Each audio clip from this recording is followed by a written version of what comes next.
Okay, so today we're diving into a topic that's, well, it's tough, but it is so important. We're going to talk about how to understand, how to spot, and ultimately how to leave a toxic relationship. This is a journey that takes a ton of courage, and honestly, knowledge is your first, most powerful step. So let's get into it.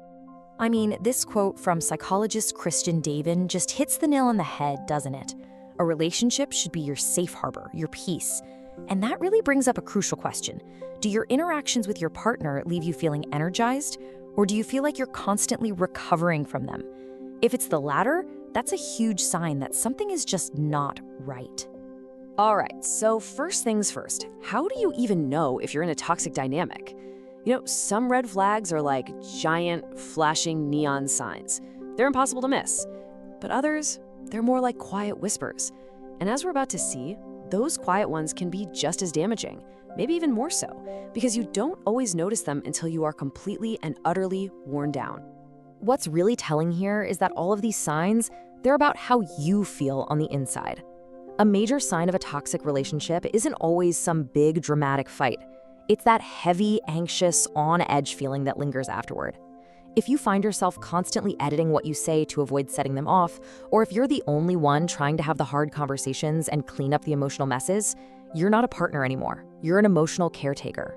And that line, "you're just too sensitive," that is a classic, textbook way to shut down your perfectly valid feelings. And toxicity isn't just a feeling, right? It shows up in these really concrete, controlling actions. Financial abuse is a huge one. This might look like your partner actively getting in the way of your career or making you feel guilty for wanting to work. It often gets disguised as them just wanting to take care of you, but their real goal is to take away your independence. And then there's the classic pattern of broken promises. When someone is constantly saying all the right things, but their actions never ever match their words, it creates this deep instability. It chips away at your ability to trust not just them, but your own judgment too. And here's the thing. These red flags, they're not just random events. They usually fit into this predictable, repeating pattern that can make you feel completely trapped. Let's break down exactly how this works by looking at what's known as the cycle of abuse. This cycle, wow, it explains so much about why it's so confusing to be in these situations. It starts with tension building, that feeling of walking on eggshells. That builds up until there's an incident, an abusive outburst. But then comes the reconciliation.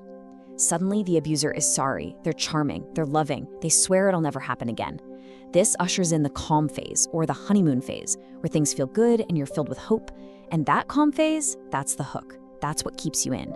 But it's a trap, because inevitably, the tension starts building all over again, and the cycle repeats, often getting faster and more intense each time. Okay, so if the signs are there, and the cycle is pretty clear, why does leaving feel absolutely impossible? The reasons are complicated, and they run deep into our psychology. This right here, this is the question that beats people up, isn't it? It's the one people ask themselves over and over, and it's usually filled with a lot of shame and confusion. It is so important to understand that having a hard time leaving is not a sign of weakness. It's not a personal failure. There are incredibly powerful forces at play that make it feel almost impossible to get at.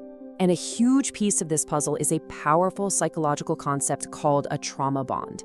Now, this isn't love. It's not a healthy attachment. It's this really intense connection that's forged through that same cycle of abuse and reward we just talked about. The incredible highs of the reconciliation phase create this almost addictive bond to the very person who's causing you all the pain. So what does a trauma bond actually feel like? Well, you might find yourself defending your partner to your friends and family, even when they're horrified by what you're telling them. You might feel this deep, confusing loyalty to someone you know you can't trust, maybe someone you don't even like anymore. And the most confusing part of all can be the nostalgia. You find yourself missing a relationship that you know, logically, was destroying you. That feeling, that inability to just let go no matter what they do, that is the essence of a trauma bond.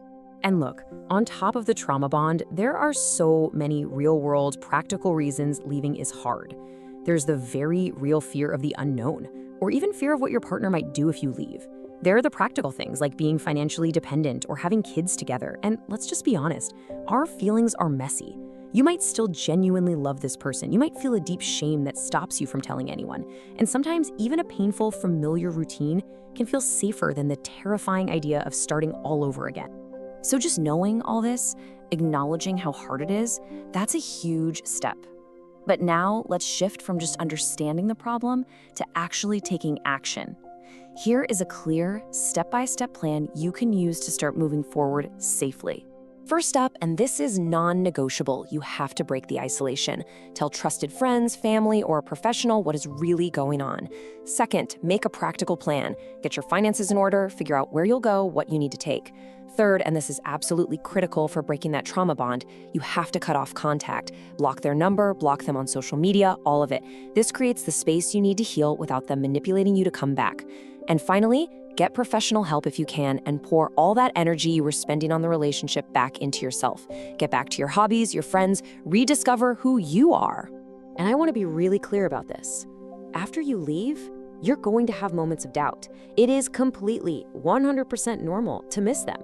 Your brain will start to play a highlight reel of only the good times. In those moments, you have to stand firm. Remind yourself, literally, read it from a list if you have to, of the very real reasons you left. Trust the decision you made when you were thinking clearly. So once you've made that break, the journey isn't over, not by a long shot. Now the focus really shifts to healing, to rebuilding your sense of who you are, and to learning what a truly healthy connection actually looks and feels like. And when you put them side by side, the difference is just night and day, isn't it? A toxic dynamic is all about control, disrespect, deception, and criticism that just leaves you feeling empty. But a healthy one, it's built on trust and autonomy. It's about mutual respect for boundaries, open communication, and real support. But above all, it's about creating a feeling of emotional safety. And the foundation for all of this healthy stuff, it comes down to one word: boundaries. And boundaries get a bad rap sometimes. They are not about being bossy or controlling other people. They're simply about you defining and communicating what you need to feel safe and respected. They're an act of self-love. So how do you actually do that? How do you communicate a boundary without starting a fight? The key is using I statements. So instead of saying, "You never listen to me," you could try, "I feel unheard when I'm interrupted." Just be clear, direct, and kind. You don't have to be aggressive. And try to bring things up early, not in the middle of a huge argument. And remember, this is a two-way street. A healthy person will respect your boundaries and will have boundaries of their own for you to listen to as well. So let's just let this sink in for a minute because it's so important. This isn't some luxury, it's not a fairy tale. It is your fundamental right in a partnership. You deserve to feel celebrated, not criticized. You deserve to feel safe, not constantly on edge. You deserve a connection that is grounded in a sense of ease, not in fear. So I want to leave you with this final thought, this question to really sit with. Instead of just focusing on the pain you're leaving behind, I want you to start dreaming about what you're moving toward. A healthy relationship should add to your life, your joy, your peace, your growth. It should never, ever subtract from who you are. So take a moment and really think, what does that kind of fulfilling connection actually look like for you?